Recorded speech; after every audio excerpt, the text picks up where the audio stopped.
Happy hump day. I'm ready for the robo umps. We got a full slate. Let's talk some baseball.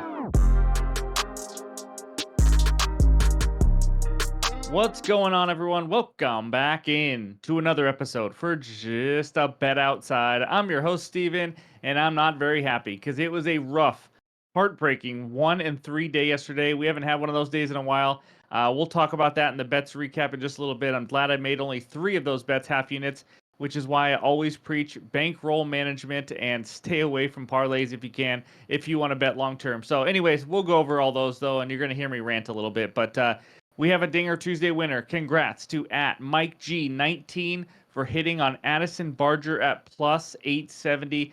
That is a beauty. So reach out in the comments below on X or on Discord. We'll get you that $20. But a quick reminder, as you guys all know, the NFL is nearing. Our Week 1 NFL Best Bets video for Thursday night and Friday night football will be out late Wednesday night. We are excited. We are ready to roll. And then the Week 1 Best Bets video will be out Thursday for all the games. And then our player props video will be out on Friday night. It's time for some football, baby. That's right. But we got a full 15 game slate today. It's time to bounce back. And of course, we got a baseball fun fact. So here we go. Now, we always talk about players, how they need time to adjust and all that when they have an injury and all that. Not Ted Williams. From 1941 to 1947, here's what he did.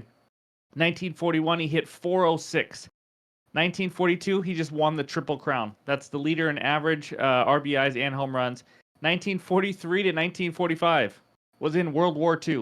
1946 came back, won the MVP. 1947, he won the Triple Crown again.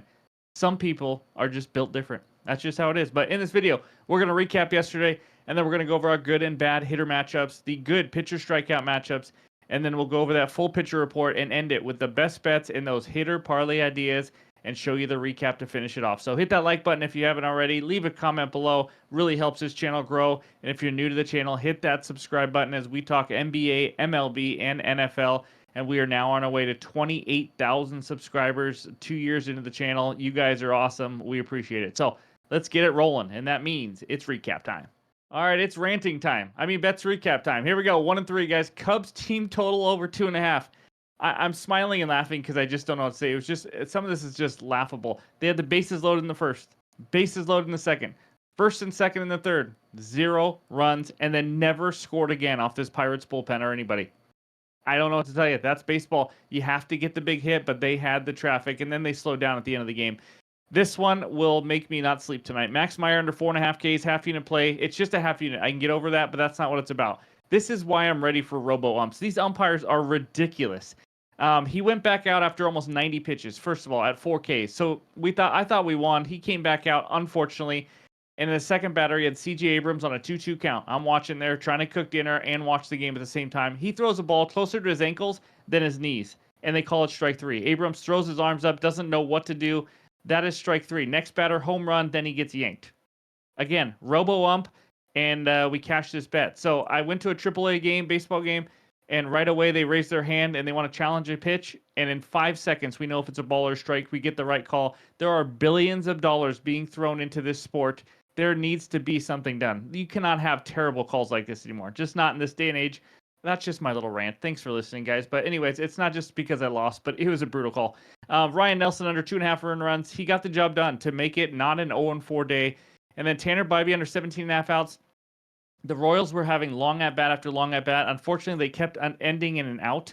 But then in the 6th inning, they finally got to him, and he was at 90-something pitches, and it might have been his last hitter with 2 outs in the 6th inning, and he got him out. And that was it. So we did have a chance, but the Royals are just brutal right now on offense. So we're still on a 14-5 run, and I really appreciate you guys listening. So we are now up 2.23 units on the overall record. But I'm going to flush yesterday. Let's get into today's slate now, and that means we start with the good and bad hitter matchups. All right, we got 14 good hitter matchups for you today. Starts out with DJ LeMahieu, 16 for 50 against Eovaldi, and we got 3 Yankees to start it out. Aaron Judge, 12 for 30 with a couple bombs. Anthony Rizzo, 1 bomb, 8 for 22 off of Eovaldi. And then we have a Marcus versus Marcus battle, and Semien has done well, 7 for 17. All 7 have been singles. And then we got Willy Adames there at 5 for 12. And then over there on the right, towards the bottom, we got 2 guys 4 for 6. Teoscar Hernandez and JJ Bleday, who, if you did use him in my hitter parlay ideas, he went 0 for yesterday, unfortunately, but he's 4 for 6 off Kirby, and Teoscar 4 for 6 off Griffin Canning. And then there's the rest of the guys. So take a screenshot. Hopefully this helps you go get some winners. And then let's check out all the bad hitter matchups. There it is. Julio Rodriguez, 3 for 16, 5 Ks against JP Sears. Julio, I could do a whole video on, but I won't as a Mariners fan. He's let me down this year. Let's just say that. Him and everybody else except Cal Raleigh. But anyways, that's all the good and bad hitter matchups. And now let's talk some arms.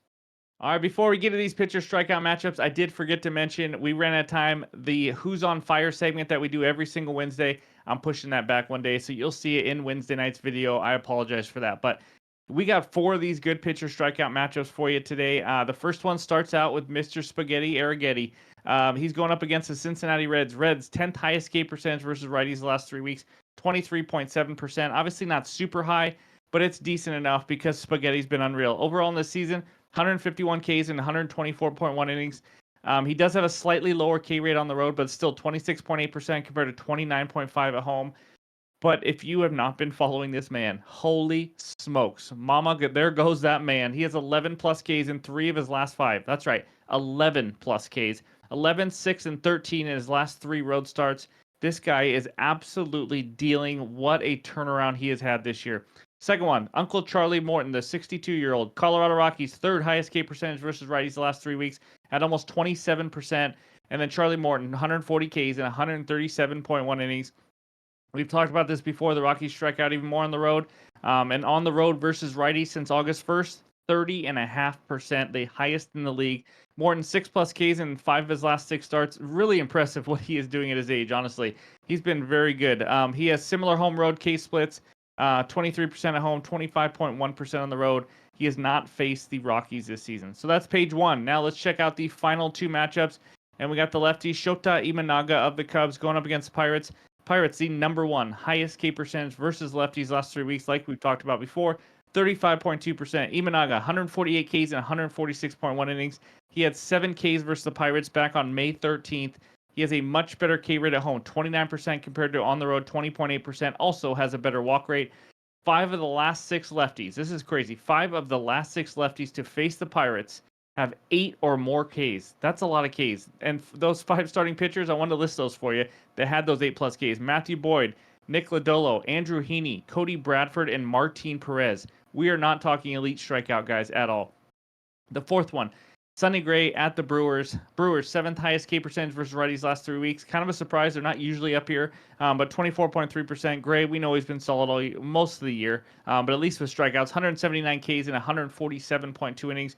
He had 6 and 12 Ks in the 2 matchups versus the Brewers this year already, so this will be the 3rd matchup. Sonny has a higher K rate on the road, which is helpful here, 31.3% compared to 28.4% at home. And he has 6 plus Ks now and 11. Well, sorry, he had 6 plus Ks in 11 straight starts. And then he had his lowest K game of the year tied for it at 4 Ks, but it was against the San Diego Fathers, and we all know they do not strike out a lot. So that's a lot of info, but those are the 4 good pitcher strikeout matchups for you. And now let's take a look at the pitcher report. All right, these are the first 8 matchups of the day, and we start with a pretty good one. Bowden Francis, Bowden Francis, whatever you say, of the Blue Jays. He's been really good lately, going up against Christopher Sanchez. You see the numbers there. Francis really raising that K rate. Both have an ERA under 4. Been pretty solid. So Sanchez a little bit worse on the road and does give up 9.4 hits per 9 innings. And then other than that, we got Spaghetti going up against Nick Martinez.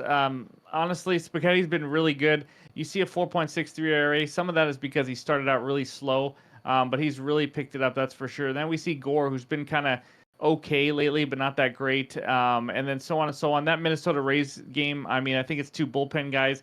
I'm not touching that game. I will tell you that right now. And then Tanner Houck versus Tyler McGill. McGill with that 26.3% K rate in those 52.1 innings. Pretty impressive. Houck's been decent, obviously, as well. 3.12 ERA. Decent is an understatement. He has been good. And then down there, we got Blake Lively's brother, Ben Lively, which, by the way, we did see that movie with Blake Lively. It Ends With Us. That is a good movie. I recommend it. I may have already said that. I don't know. But anyway, Seth Lugo, 3.12 ERA at home against Lively. Average K rate, we know what the deal is with Lugo. He's been pretty solid, especially at home. And the Royals need him because their offense is absolutely struggling. But there's all the averages. Take a screenshot. Hopefully this helps start your day. And now let's check out page 2.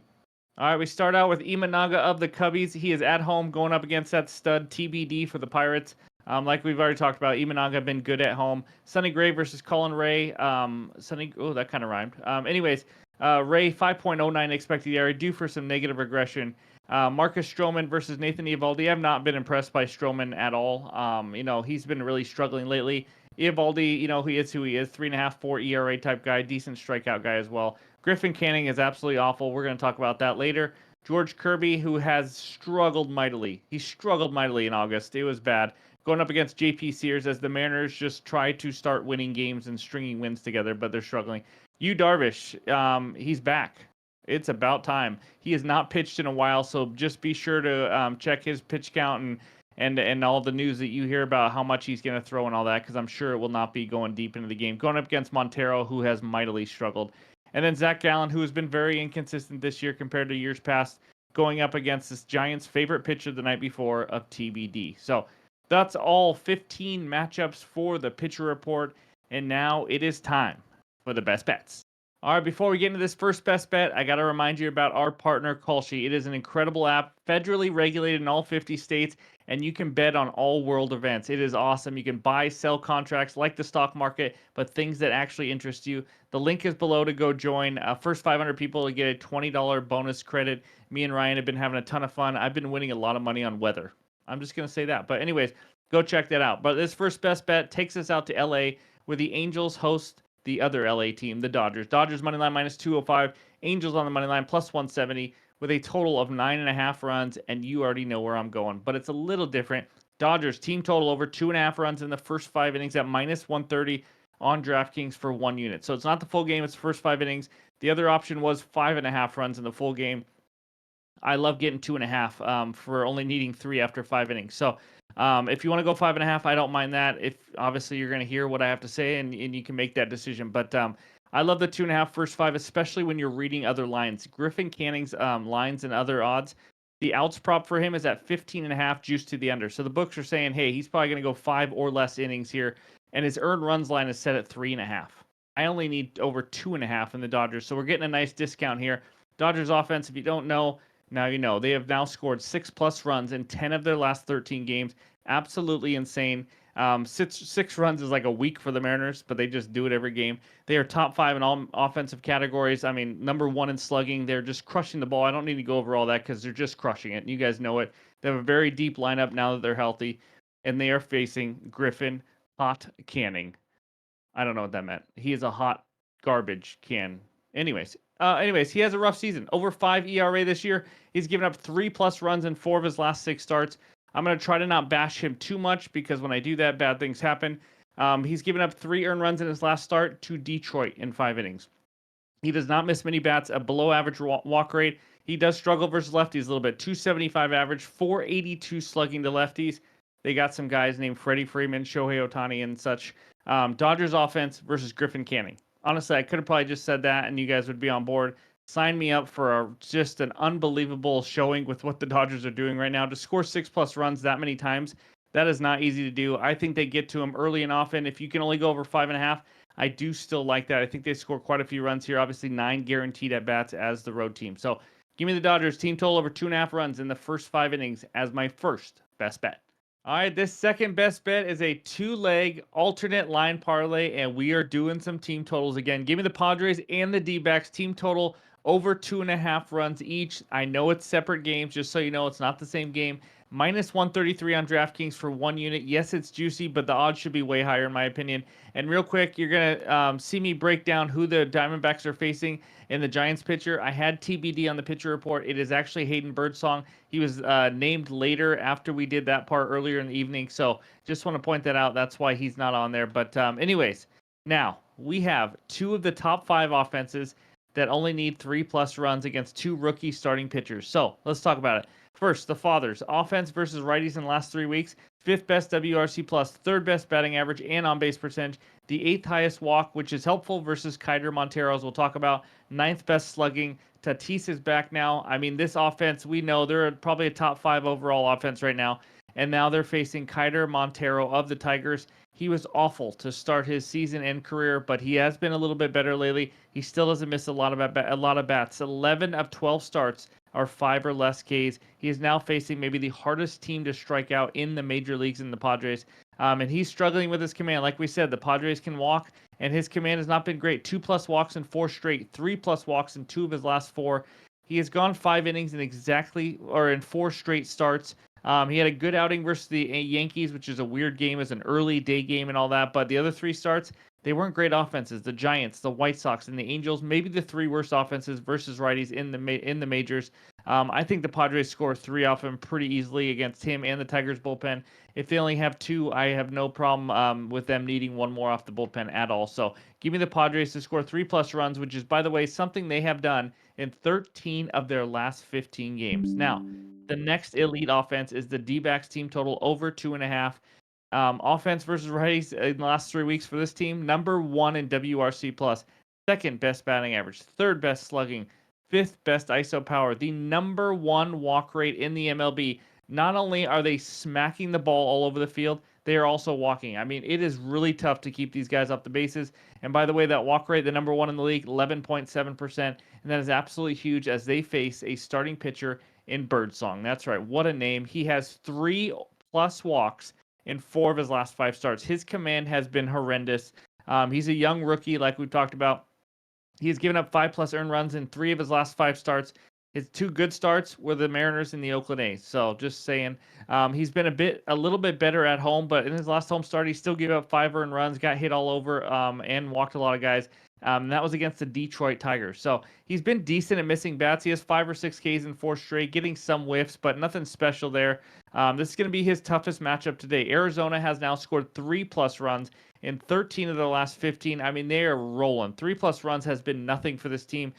They've scored 6, 7, 8 runs in many games as well. So I just absolutely love that this line is even playable. In some books, it's already close to -150. The fact that it's -133 on DraftKings as of recording is just absolutely insane to only need 3 runs from 2 elite offenses. But again, Padres team has done this in 13 of the last 15. Arizona has done this in 14 of the last 15. 2 elite offenses that walk a lot, facing 2 young starting pitchers who struggle with their command. Both their team totals for their games are set at 4.5. I just need over 2.5 for each of them. So give me the Padres and the D-backs. Team totals over 2.5 each as my second and final best bet on the video. Of course, I will have more in the morning in the pinned comments on X and in our free Discord. But we're not done yet. Let's go talk some hitter parlay ideas. All right, we got 3 hitter parlay ideas for you. Yesterday, they went 1 and 2. It was disappointing, but I feel really good about these 3. I got some bangers for you. That's right. If my wife heard me saying bangers, she'd probably roll her eyes. But anyways, Goldschmidt, rinse and repeat from yesterday. He was the only one that got the hit. Just got another 3 hits yesterday, which, by the way, I don't know if you remember, I talked about he had 6 straight starts of going 1 hit, 3 hits, 1 hit, 3 hits, alternating. He got 3 hits yesterday. Make it 7 straight games now, alternating between 1 and 3 hits. That does mean, though, he is only due for 1 hit tomorrow. But he's hitting over 500 in the last 7 days, facing Colin Ray, whatever. He's okay, nothing special. We've talked about him before. Second one, another smoking hot hitter. And I know some of you guys in the comments have already mentioned that you're just riding it until the wheels fall off. Lawrence Butler of the Oakland A's, hitting 452 the last 7 days on a 13-game hitting streak. 7 home runs in the last 8 7 home runs in his last 8 games. Part of that was a 3 home run game he had mixed in. He is facing George Kirby, the man with 2 first names. He's been solid, but not lately. He has been horrendous in August. 30 hits in the last 20 innings. He has an ERA of 6.84 in the month of August. I'm writing another hot bat here. If I sound just like I'm talking fast, I think I had too much coffee and too late in the day. So anyways, just want to point that out. But third one, Teoscar Hernandez of the Dodgers, hitting 409 in the last 7 days. He is 4 for 6 off Griffin Canning. Like we saw earlier in the good hitter matchups, great form, great matchup. Canning giving up over 9 hits per 9 innings. We know he's not a great pitcher. I just love the matchup for Teoscar. So those are my 3 hitter parlay ideas, my 2 best bets, and all the research help you need for Wednesday. Let's bounce back. Let's have a great day of MLB betting as NFL is just about to start. So before we wrap it up, let's check out the recap. All right, these are the 2 best bets so far. We start with the Dodgers team total over 2.5 runs in the first 5 innings at -130 on DraftKings. That's a 1 unit play. And then the second one, more team totals. The Padres and the Arizona Diamondbacks team total each over 2.5 runs at -133. Yes, we have two juicy plays, but if they're two winners, it shouldn't matter at all. And then I'll have more added plays in the pinned comments below on X and on Discord as well. If you're not a part of the Discord, I don't know what you're doing. It is free. We talk sports every day. People drop some really good bets, really good parlays for you parlay people, and we just have a lot of fun talking sports every day. But anyways, thanks for watching. I appreciate it. I hope everyone has a great Wednesday, and we'll talk to you soon.